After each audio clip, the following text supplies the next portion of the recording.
Salamat po sa Lord, no? Sapagkat nandito po tayo ngayon. Okay? At ang gawain po ni Lord ay tuloy-tuloy po yan.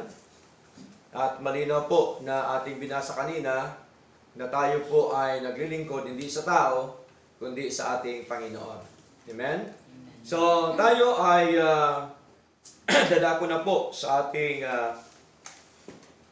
pinakapaksa ngayong umaga pong ito, sa aklat po ng 2 Timothy, chapter 2, verse 1.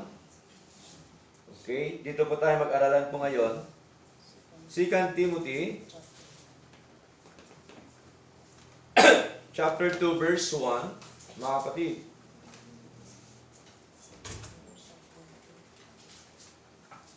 sabi po dito, chapter 2, verse 1. Sorry po. 2 Timothy chapter 2 verse 1. Okay. Nandiyan na po.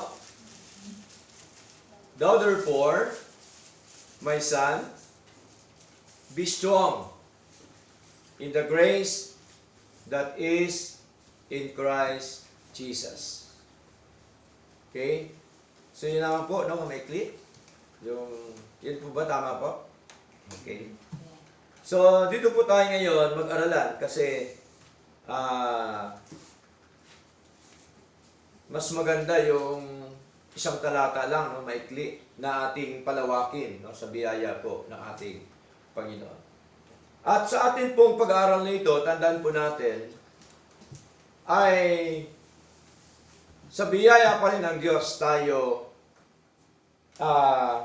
nabubuhay sapagkat siya po ang nagpapaunawa po sa atin. Amen? Siya po ang nagdadala sa atin dito. Siya po ang lahat, no, na aspeto po ng buhay po natin.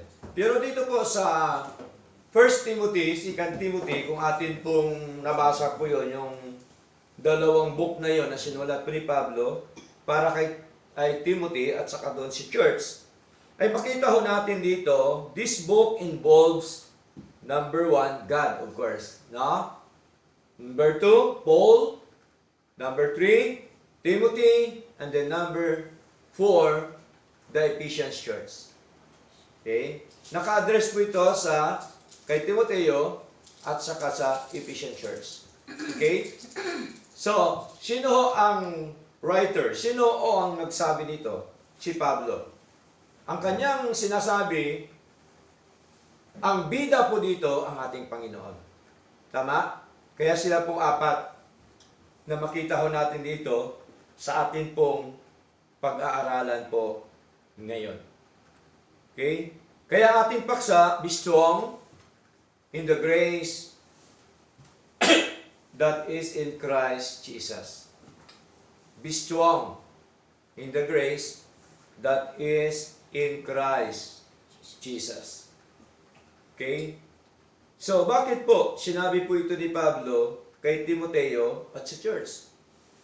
Kasi po, nakita ho ni Pablo na napakahalaga na sila po ay lumakas sila sa paglilingkod sa ating Panginoon. No? Parang sa atin din panahon ngayon, katulad din po sa ating panahon ngayon na kung saan po ay kailangan din tayong lumakas. Kasi po nakita naman natin kung ano po ang mga nangyayari na po sa ating paligid. Tama po? Lalong-lalo na po ngayon, maraming nagpapanik, maraming hindi na naglilingkod sa Lord dahil sa mahal ng gasolina, sa mahal ng diesel, sa mahal ng bilihin, sa gutom. Tama po? Pero, dapat po natin makita na bagamat po yung nangyayari na ito, literal na talaga hong ating naranasan, subalit tandaan po natin, meron tayong Diyos na pinaglilingkuran. Amen? Amen. Kaya nga sabi ni Pablo, be strong in the grace that is in Christ Jesus. Okay? So, ang buhay Kristiyano ay hindi madali. Tama? Sa atin, naglilingkod tayo sa Lord, hindi madali. Kaliwat kanan, sa harap, maraming temptation. Tama? maraming tukso, may mga problema, suliranin, pagsubok mo sa buhay. Okay? Subalit, tulad ni Timoteo, na isang batang manggagawa, no, sa gawain ng Diyos, ay maaaring nakaranas ng takot, pag-alinlangan during the time, katulad din natin, pangamba at panghina ng loob. Kaya naman, ang paalala ni Pastor Pablo ay napakahalaga. No, napakahalaga. Ito pong paalala po ni Pablo kay Timoteo, and then of course, ay paalala din po sa atin bilang anak ng Diyos. Ano pong kanyang paalala? Ikaw nga anak ko, magpakalakas ka sa biyaya na nakay Kristo Jesus. Ipinapakita ng talatang ito na hindi tayo dapat umasa sa sarili nating abilidad o lakas. Tama ba? Kasi wala po ito, yung ating abilidad, wala po yan, ating lakas. Hindi ho yan kaya. Hindi natin kaya ang mga bagay na dumadating sa buhay po natin, katulad po ng mga pangamba, problema, pagsubok, kahirapan sa buhay. Kaya po mahalaga na makita ho natin na ang lakas ng tao ay may hangganan. No? May hangganan lang tayo. Maging lakas natin dito, physical, may hangganan lang po yan. Ngayon, bata pa tayo, medyo ano pa, no? Lalo na noong kabataan ko, talagang kahit anong trabaho. Di ba? Walang iniinda. Pero pagka nagkakaedad ka na, lumilipas po. Totoo po yan. Nangihina po talaga ang tao. Kasi po, tayo dito sa mundo ay hindi ho sapat yung ating kalakasan. No? Ng ating buhay, ng ating, lalo na ng ating buhay espiritual, no? Sa paglilingkod po ng sa ating Panginoon. Okay? Ano pa po mga kapatid? Ngunit ang kapangyarihan ng kalakasan at biyaya ng Diyos ay walang hanggan. No? Kapangyarihan ba ni Lord ay walang hanggan? Di po ba walang hanggan si Lord? Tama? Siyempre, kung walang hanggan si Lord, wala ding hanggan ang kanyang kapangyarihan. Okay? Kaya dapat dun tayo sa kay Lord. Kasi wala hanggan kanyang kapangyarihan eh. Di po ba? Ano pa po? Sa mundong puno ng kahirapan at kaguluhan, ang tunay na kalakasan ng mananampalataya ay hindi matatagpuan sa sarili o sa kanino man, kundi sa biyaya na nagmumula kay Kristo Jesus lamang. No, doon lamang natin matagpuan. Doon lamang natin masumpungan sa ating Panginoong Yesu Kristo. Kaya mahalaga ang ating Panginoon sa buhay po natin. Okay? Napakahalaga po, mga kapatid. Okay? So, meron pong tatlong bagay na nais ko pong ipahayag po sa inyo, mga kapatid. No, number one, the command to be strong. No? The command to be strong. Yung utos upang lumakas. Okay? Of course, lumakas ang ating buhay spiritual, mga kapatid. Kapag nasabi po ng ating Panginoon sa magitan po ni Pablo, "Thou therefore, my son, be strong." Tama po? Kaya utos po yan eh. Be strong. Magpakalakas ka. Okay? Magpakalakas ka. Ang utos na magpakalakas ay paanyaya sa mananampalataya na manatiling matatag sa paglilingkod sa Diyos. Okay? Hindi ito lakas na galing sa sarili, kundi lakas na nagmumula sa kapangyarihan at biyaya ng Diyos upang makapanindigan sa gitna ng pagsubok at patuloy na sumunod sa Kanya. Kasi pagka hindi dahil sa biyaya ng Diyos, kundi dahil sa Panginoon, hindi tayo tatagal sa paglilingkod. Amen po? Kaya naman po tayo tumatagal because of the grace of God. Because of our Lord Jesus Christ, na siya pong nagpapatatag, nagpapalakas po sa atin. The Christian life requires strength and endurance. Di po ba?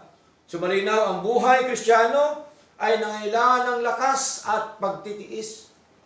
No? Dapat ang Kristiyano matiisin. Di po ba? Sa lahat ng aspeto ng buhay natin, dapat po matiisin po tayo, mga kapatid. Magtiis tayo sa pagsunod sa ating Panginoon. Magtiis tayo kung ano man ang buhay na binigay ng Diyos sa atin. Magtiis tayo kung ano man ang ating kalagayan sa buhay. Tama? Hindi ko ibig sabihin na kapag ganito tayo, okay na lang, wala ka nang ginagawa. Hindi ko ibig sabihin. Kundi ibig sabihin po, kung ano ang meron tayo na binigay ng Diyos, yun po ang ating pagyayamanin. Tama? Kung binigay sa atin ni Lord ang pananampalataya, ipagyamanin natin ang ating pananampalataya po sa Lord. Kung binigyan tayo ni Lord ng mga kabuhayan, abay di, palaguin natin sa pagitan ng ating effort.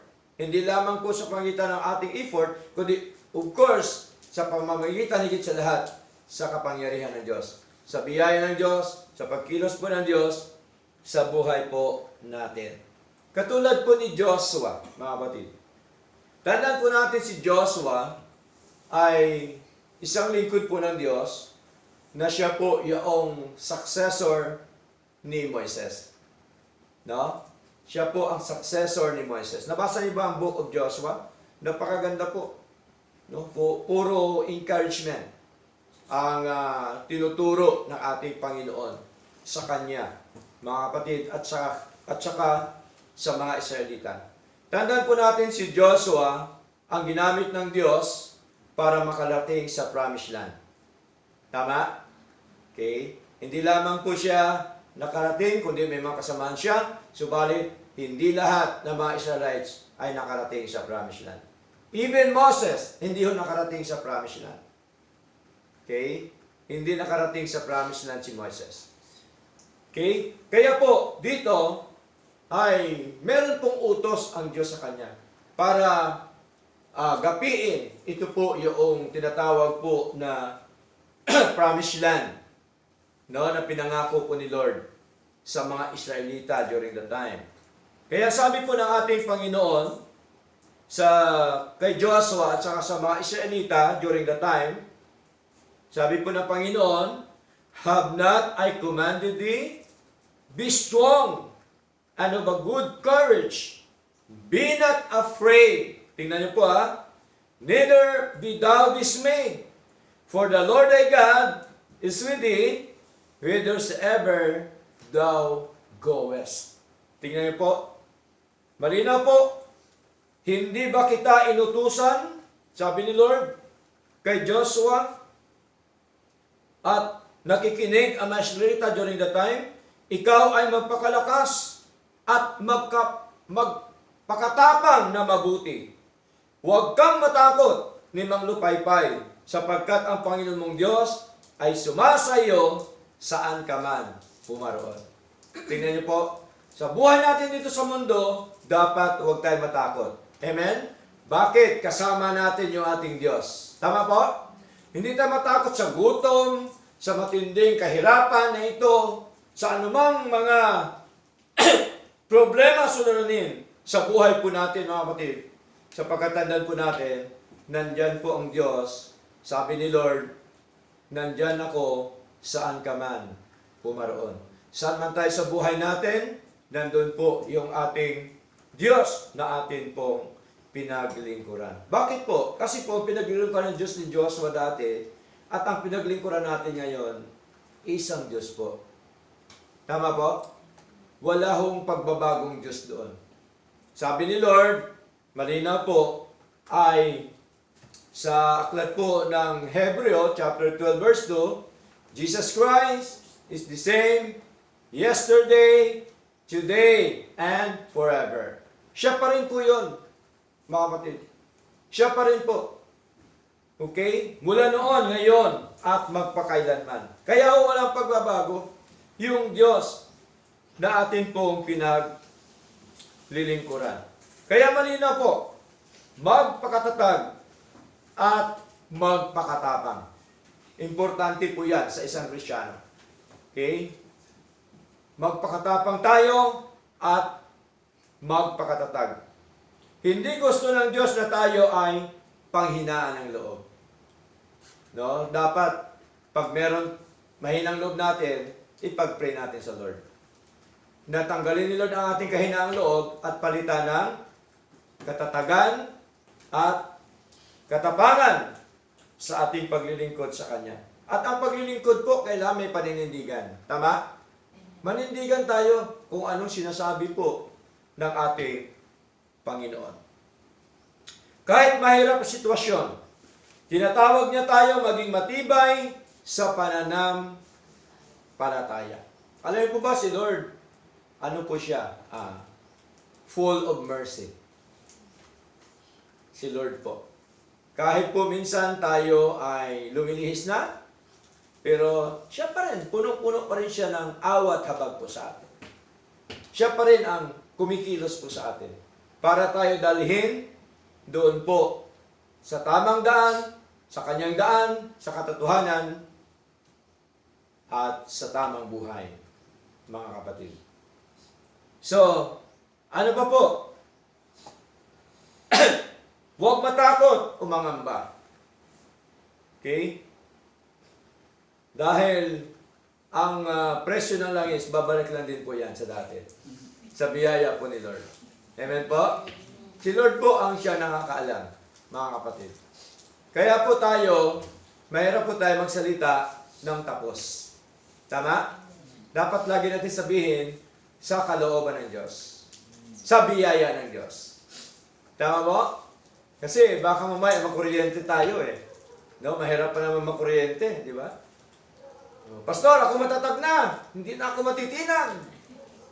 Hindi na, pastor, ako nawawala. Kamukat-mukat, bukas makalawa, wala na pala. Diba? Kaya hindi natin pwedeng sabihin ang bukas. Kaya tamang sabi ni Lord. Okay? Kaya tayo, sabihin natin lagi, sa kalooban ng Diyos. Amen po? Sa biyaya ng Diyos, pastor, manatili ako sa gawain ng Panginoon.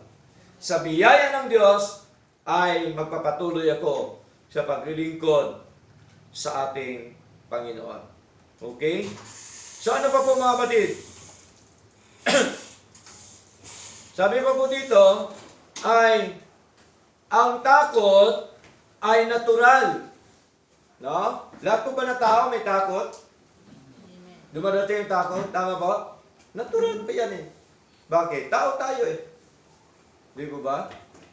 Okay? Ang wala ng takot yung robot. Pero operator, may takot din po yan. Di po ba? Kaya, ang takot ay natural. Pero, pinalalahanan tayo na huwag magpaalipin dito dahil may mas dakilang kasama tayo, kasama natin ang Diyos sa lahat ng oras. Kasama ba natin si Lord? Amen. Sa lahat ng oras? Yes. No? Si Job, ganun din. Kasama din niya si Lord sa lahat po ng oras. Kaya hindi ho natinag si Job. No? Kung alam ko ang buhay ni Job. Pero alam niyo na yun, ilang beses na natin binabahagi. No? Ang buhay po ni Job. Okay? So, ang malaga dito mga kapatid, nakita ho natin, nakasama natin ang Diyos sa lahat ng oras. Sa lahat ng dako. Hindi tayo nag-iisa sa laban ng buhay. Hindi tayo nag-iisa. Kaya tama sabi ni Lord, 2 o 3 nagkakatipon sa kanyang pangalan, nasaan siya? Nasa kanilang kalagitnaan. Pastor, ikaw na lang nag-isa eh. Mag-isa. 2 pa rin, nandun si Lord. Tama? Kaya ang masabi ni Lord 2 o 3 eh. Kahit nag-isa ako, 2 pa rin kami kasi nandyan si Lord. Tama? Nandun pa rin yung fellowship. Okay? So, mahalaga po mga kapatid, na makita ho natin na hindi tayo nag-iisa sa laban ng buhay na ito. Okay? Basta laban lang. No? Okay? Basta wag lang sumuko. Di ba? Aling susuka, wag lang sumuko. Di ba? Okay? Ang presensya ng Diyos ang nagbibigay ng kapanatagan at lakas. presensya ni Lord sa buhay po natin. Okay? Magtiwala sa pangako ng Diyos, dapat ang Diyos sa kanyang salita, kung sinasabi niyang sasamahan niya tayo, tiyak na gagawin niya ito. Kaya nga sabi ni Lord, I will never leave thee, nor forsake thee. Hindi ko kayo iiwan, ni pababayaan man. Okay? Ang tao nang iiwan, pero si Lord hindi. Ganun po kabuti yung ating Diyos. Amen po? Amen. Kaya, malinaw po mga kapatid. Ephesians chapter 6 verse 10. Sabi dito, finally my brethren, be strong in the Lord and in the power of His might. Sa katapos-tapos ay magpakalakas kayo sa Panginoon at sa kapangyarihan ng Kanyang kalakasan. Saan daw tayo magpakalakas, mga kapatid? Malinaw po? Sa Panginoon. Sa kapangyarihan ng Kanyang kalakasan. Hindi yung sinabi ni Lord na magpakalakas kayo sa tao, sa Kanyang kapangyarihan, kundi kapangyarihan ng Diyos, mga kapatid, tayo po ay magpakalakas okay, sa Kanyang kalakasan. Kasi si Lord po, malakas po yan. Kaya po, kailangan po natin na nakaugnay sa lakas po ng ating Panginoon. Okay? Ang tunay na lakas ay mula sa Diyos. Okay? Hindi sapat ang sariling kakayahan. Mga kapatid, tandaan po natin. Okay? Kailangan nating umasa sa lakas na nagmula sa Panginoon. Kailangan natin si Lord. Asahan natin si Lord dapat sa buhay po natin. Okay? Manatili kay Kristo. Ang pagiging malakas sa Panginoon ay nangahulugang manatiling konektado sa Kanya sa pamamagitan ng pananampalataya, panalangin, at Kanyang salita. Kailangan ng espiritual na katatagan bilang mananampalataya. May mga laban tayong hinaharap, kaya dapat tayo maging matibay sa buhay espiritual. May mga hinaharap pa tayo sa buhay?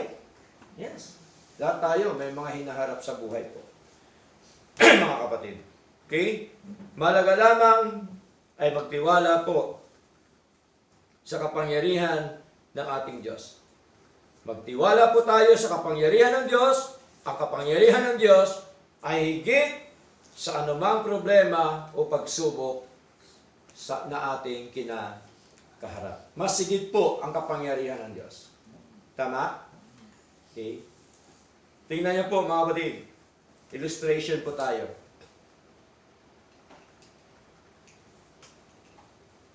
Halimbawa, ang ating problema, suliranin pagsubok sa buhay. Katulad ng isang barko. Sino nakasakay na ng barko? Tugo. O di kaya yung pang-international. Kailan kaya tayo makasakay dyan? Ano? Di ba ang lalaki po? Kahit yan ganun kalaki ang problema natin. Pagsubok sa buhay. Tandaan po natin, kasing lawak naman ng karagatan ang biyaya ng Diyos sa buhay po natin. Anong malaki? Barko o dagat?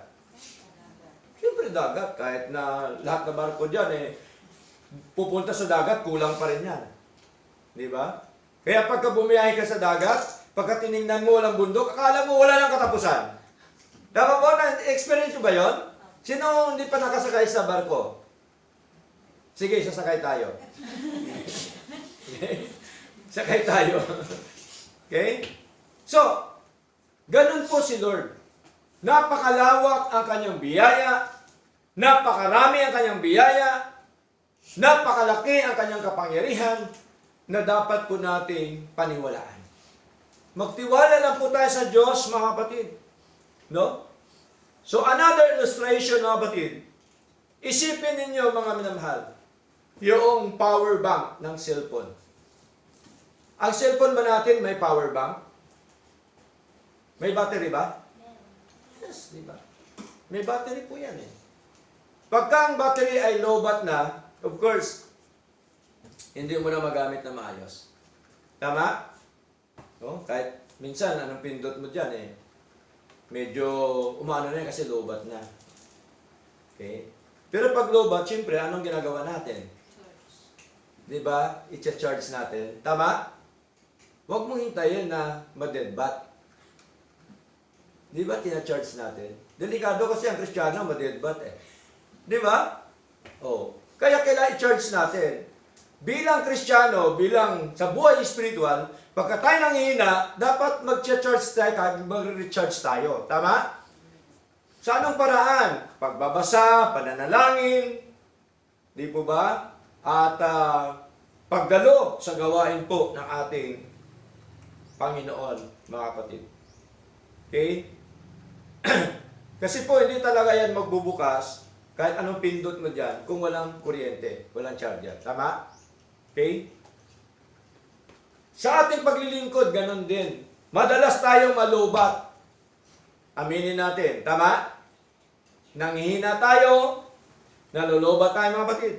Huwag nang hintayin, mga kapatid. Sinabi ko nga kanina, ma-deadbat po tayo. Napapagod tayo. Minsan. Tama? Sa paglilingkod sa Lord. Minsan, nawalang gana. No? O pinanghina ng loob. Okay? Pero ang sabi ni Pablo, magpakatibay ka sa biyaya ng Diyos. Tingnan niyo po mga kapatid. Ang biyaya ng Diyos, ang ating spiritual power bank. Tama? Okay? Ito po ang biyaya ng Diyos mga kapatid.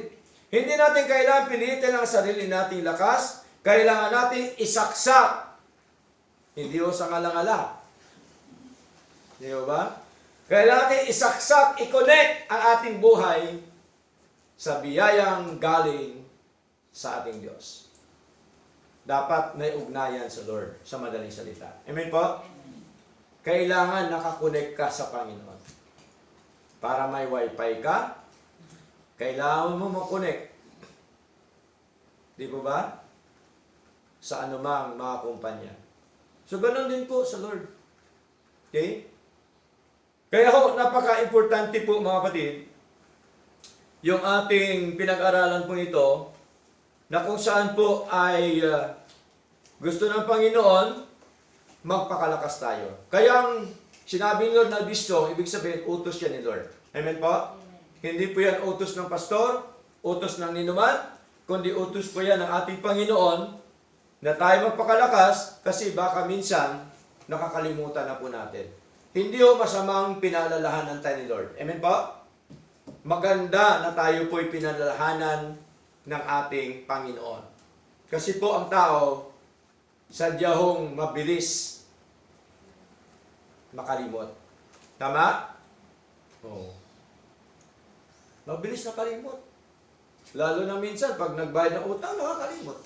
Diba? Ay, nalimutan ko po eh. Diba? Minsan, pagbabayad ng bills, nakakalimutan. Di po ba? So, mahalaga, spiritual strength is desire to live faithfully for God. Okay? Mahalaga po yan. Importante po ang ating buhay, kalakasan ng ating buhay spiritual. Okay? Na tayo po'y mabuhay na may katapatan po sa Diyos. Now, number 2, the source of strength. The source of strength. Grace. Diba? Pinanggagalingan ng kalakasan, biyaya. Biyaya po ng ating Panginoon, mga kapatid. Napaka-importante na makita ho natin ang biyaya ng Diyos sa buhay po natin. Ay po ang biyaya po ng Diyos from head to foot sa buhay natin. Buong buhay natin, biyaya ng Diyos. Tama po? Hininga natin, buhay natin, biyaya ng Diyos siya. Kaligtasan at buhay na walang hanggan, biyaya ng Diyos. Trabaho, negosyo, lahat yan, biyaya ng Diyos. Lahat po yan na umiiral sa buhay natin, biyaya ng Diyos. Mga kapatid. So, importante po na ma-acknowledge po natin, ma-recognize po natin sa ating buhay na yan po lahat ay biyaya ng Diyos. Ang tunay na pinagbumulan ng lakas ay ang biyaya ng Diyos. Hindi ito nanggagaling sa sariling kakayanan, kundi sa tulong at kapangyarihan na binigay ng Diyos upang tayo'y makapanindigan at magpatuloy sa pananampalataya. Okay, importante po talaga mga kapatid, no? Yung biyaya ng Diyos sa buhay po natin. Okay? The grace of God empowers believers to live and serve. Ang biyaya ng Diyos ay nagbibigay lakas sa mga mananampalataya upang mabuhay at maglingkod. Okay? Kaya po, tayo tuloy-tuloy sa paglilingkod. No? Hindi dahil sa ating lakas, kundi ito po dahil sa biyaya ng Diyos. Lahat po yan, kapatid, biyaya po yan ng Diyos. Alam po ba ang biyaya ng Diyos? Sufficiente sa atin? Sufficiente po. 2 Corinthians chapter 12 verse 9, ano sabi? And he said unto me, okay, 2 Corinthians chapter 12 verse 9. And he said unto me, no, sabi ni Pablo, sinabi niya sa akin, so nung nagsabi si Lord, my grace is sufficient for thee, for my strength is made perfect in weakness. Most gladly, therefore, will I rather glory in my infirmities, that the power of Christ may rest upon me. At siya nagsabi sa akin, ang aking biyaya ay sapat na sa iyo. Tingnan niyo po. Okay? Sapat po ba ang biyaya ng Diyos sa atin? Yes, sapat po ang biyaya ng Diyos sa atin. Mga kapatid. Okay? Kailangan lang po tayo maging kontento sa buhay po, mga minamahal. Sapagkat ang aking kapangyarihan, sabi ni Lord, ay nagiging sakdal sa kahinaan. Tingnan niyo po. Kapangyarihan ng Diyos, naging sakdal sa kahinaan. Mahina man tayo, ngunit tayo malakas dahil sa biyaya ng Diyos. Amen? Kaya ang biyaya ng Diyos, ang siyang nagpapalakas atin, at ang biyaya ng Diyos, mga kapatid, tandaan po natin, sufficiente po sa buhay po natin. Okay? Kaya bagkos ako magmamapuri na may malaking galak sa aking kahinaan upang manahanawa sa akin ang kapangyarihan ni Kristo. Tingnan niyo po, kapatid. Alam niyo po ba tayo, kapag tayo nanghihina, nakikita natin biyaya ng Diyos. Pinapalakas tayo ni Lord. Amen? Hindi niya tayo pinababayaan na mananatiling nanghihina. Pinapalakas tayo ni Lord sapagkat ang sabi po ng ating Panginoon, sufficiente ang kanyang biyaya sa buhay po natin. Kapatid, sapat ang biyaya ng Diyos. Kahit may kahinaan o pinagdaraanan, ang biyaya ng Diyos ay sapat para tayo palakasin. Tingnan niyo po. Ang kahinaan natin ay hindi hadlang. Sa halip, doon mas nahahayag ang kapangyarihan ng Diyos sa ating buhay. Talagang natural pala sa isang tao na may kahinaan. Pero dapat makita ho natin ang kahinaan po ito, kaya pong tapalan, daigin ng kapangyarihan ng Diyos. Amen? Kayang daigin ng biyaya ng ating Panginoon. Okay? Magtiwala sa Diyos sa gitna ng kahinaan. Hindi kailan maging perpekto o malakas sa sarili. Tayo bilang anak ng Diyos, hindi kailangan tayo maging perpekto, maliban lamang kay Mang Perpektong pangalan. Diba? Pero tayo, sa buhay ko natin, hindi tayo kailangan maging perpekto kasi wala naman talagang taong perpekto. Tama? Okay? Ang mahalaga ay umaasa tayo sa biyaya ng Diyos. Amen po? Umaasa tayo. Kaya tayo naging ganito because of the grace of God. Mga kapatid, ipinapakita ng Diyos ang kanyang kapangyarihan sa atin. Kapag tayo mahina, doon lalong nakikita na ang Diyos ang kumikilos at hindi tayo. So malinaw po. Kaya po mga kapatid, importante po na ang ating puso po, mga minamahal, ay patibayin sa pamamagitan ng biyaya ng Diyos. Okay? Basahin po natin Hebrews chapter 13 verse 9. Sabi po dito, be not carried about with divers and strange doctrines. For it is a good thing that the heart be established with grace, not with myths, which have not profited them that have been occupied therein. Huwag nga kayong padala sa mga turong sari-sari at di kilala. Tingnan niyo po. No, malinaw po. Kaya, winawarningan po tayo ni Lord. Inuutusan tayo ni Lord na huwag daw tayo magpadala ng mga sari-saring turo o anong klaseng turo, mga kapatid. At di kilalang turo. Pag sabing di kilala, hindi biblical. Tama? Pag sabing di kilala, hindi yon ang salita ng Diyos. Sapagkat mabuti na ang puso ay patibayin sa pamamagitan ng biyaya. Kaya po, kaya ang puso natin, paglilingkod natin, naging matibay dahil ito po sa biyaya po ng ating Panginoon. Huwag po tayong magpalinlang sa iba't ibang katuruan. Maraming katuruan ang maaaring maglayo sa atin sa katotohanan. Totoo po yun, no? Maraming katuruan na maglalayo po sa atin sa katotohanan. Kaya kailangan ng matibay na pundasyon sa pananampalataya. Ang tunay na paglago ay mula sa Diyos, hindi sa tradisyon o pilosopiya ng mga tao. Tingnan niyo po mga kapatid, no? Ang paglago po mula sa Diyos po yan, no? Hindi po sa prinsipyo ng tao, mga kapatid, no? Hindi sa tradisyon o pilosopiya ng mga tao. Hindi ang pagsunod sa mga panlabas na lituntunin ang nagpapalago sa ating espiritual na buhay, kundi ang biyaya ng Diyos, mga kapatid, na atin pong nakamtan sa atin pong mga buhay. So, napaka-importante po, mga kapatid, na ang makita ho natin, number 2, the source of strength, no other than, is grace. Okay? Now, number 3, the center of grace. Sino bang sentro ng biyaya?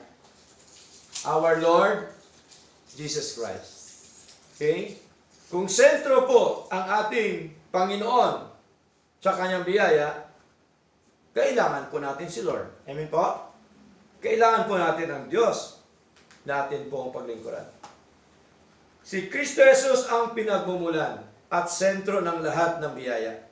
Mula sa Kanya nanggagaling ang ating buhay at lakas, kaligtasan at espiritual na paglago. At wala tayong magagawa ng hiwalay sa Kanya. Totoo po ba yan? Wala tayong magawa kung hiwalay tayo sa Lord. Kailangan nakakonek tayo sa Lord. Tama? Okay? Ganon din naman. Kapag ka ang sanga, hindi natili sa puno, wala rin magagawang sanga. Di ba ba? Pagka hindi nakakonek sa puno ang sanga, putol na. No? Hindi na nakakonek eh. Pag putol na, anong ginagawa?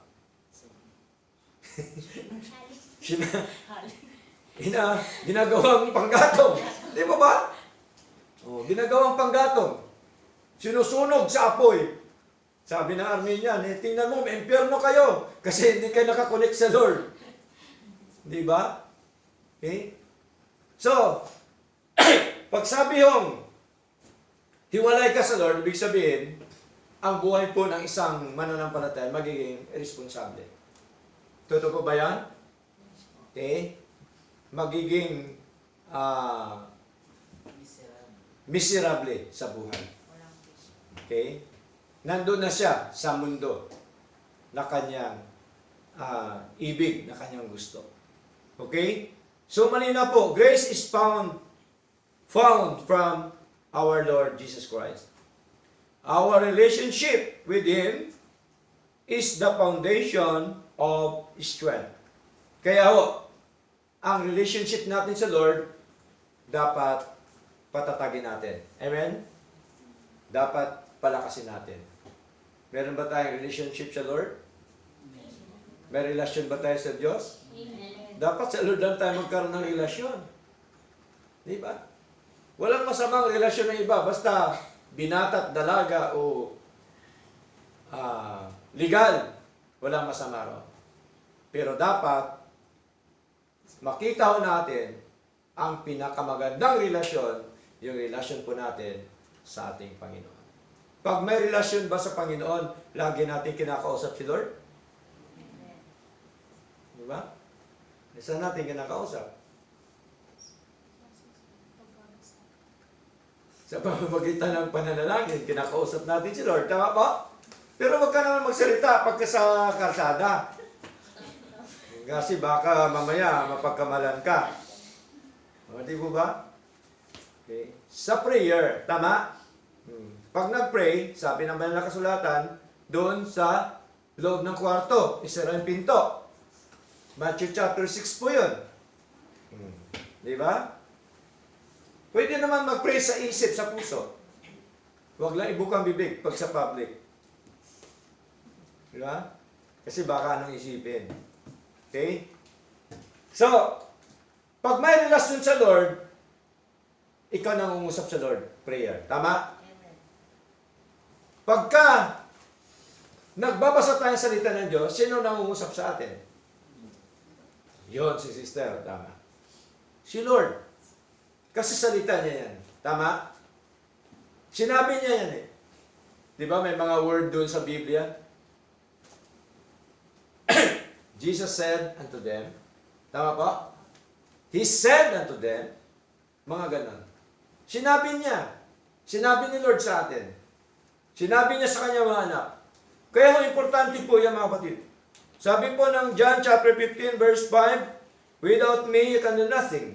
Sabi po dito, I am the vine, ye are the branches, he that abideth in me, and I in him, the same bringeth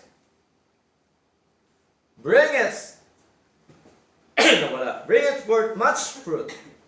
For without me, ye can do nothing. Sabi po ni Lord yan, mga kapatid. No? Kaya po, kailangan natin ang Panginoon sa lahat ng bagay. Tama? Tulad ng sanga na hindi mabubuhay kung hiwalay sa puno. Tayo rin na ay wala magagawa kung wala ang Panginoon sa buhay po natin. Para hindi mahiwalay sa Panginoon, kailangan natin manatili sa Kanya sa pamamagitan ng pananalangin, pagbabasa ng Biblia, pagsunod, fellowship, sa kapwa mananampalataya.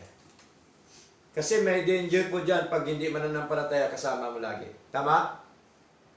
Kaya nga sabi ni Lord, anong pagkikisama ng hindi mananampalataya kaysa mananampalataya? Kaya inutos niya doon ay yung tinatawag na separation. Hiwalayan yung mga taong yan. Okay? Para hindi mahiwalay sa Panginoon, yun po ang kailangan natin mga kapatid. Sapagkat tapat ang Diyos sa buhay po natin. At tapat na pamumuhay ang ating buhay sa harapan ni Lord, sapagkat Siya ang ating buhay at lakas. Wala nang iba, mga kapatid. Kaya kay Lord na tayo. Kaya dapat tayo ay maging pro-God. Tama? Pag sinabing pro-God, nandun dapat ang buhay mo naka-konekta, no, sa ating Panginoon. Next, mga kapatid, Ephesians chapter 1 verse 7.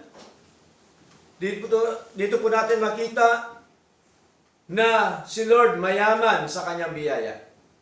Mayaman ba si Lord? Okay. Mayaman si Lord sa kanyang biyaya. Sabi po dito, in whom we have redemption through His blood, the forgiveness of sins, according to the riches of His grace. So sa Kanya meron tayo ng ating katubusan sa pamamagitan ng Kanyang dugo, sa kapatawaran ng ating mga kasalanan, ayon sa mga kayamanan ng Kanyang biyaya. So sa madaling salita, si Lord po mayaman sa Kanyang biyaya. Tama? Pag sabi hong mayaman, ibig sabihin kaya niyang gawin lahat. Tama po?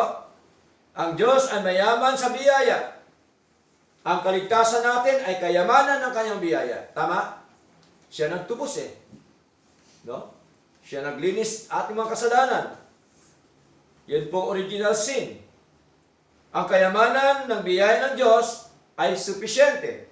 Sagana, marami, malawak, hindi kayang sukatin, hindi kayang ubusin, hindi kulang ang biyaya ng Diyos. Marami, malawak, hindi naubos ang biyaya ng Diyos. Kahit anong gawin mo kapatid, hindi mo yan maubos ang biyaya ng Diyos. Amen?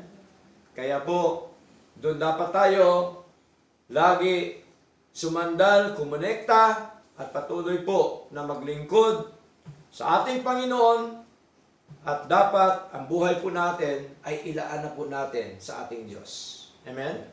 Ilaan po natin. Pagkailan ba natin, merong talo ba tayo? Merong mawala sa atin?